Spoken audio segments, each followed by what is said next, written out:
Find the exact value of the expression given the domain restrictions. All right, well, look at those domain restrictions right there. It looks like I'm allowed to go to 1 and -1 or somewhere around there.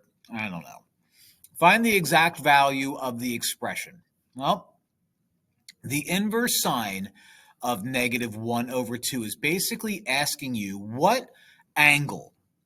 If I were to take the sine of that angle gets me 1/2, or in this case, -1/2. Well, if I were to take the sine of pi/6, that gets me 1/2. But I don't have that. This is negative. So -1/2 is going to give me a negative answer here because it's going to be somewhere over here.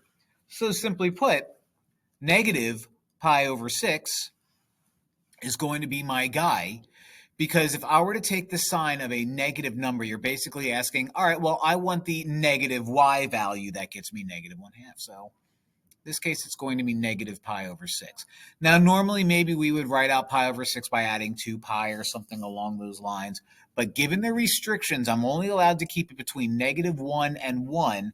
And my y values are only supposed to be in between what appears to be pi and negative pi. So I'm not allowed to do stuff like adding 2 pi, because then that takes it outside of the restrictions. You see?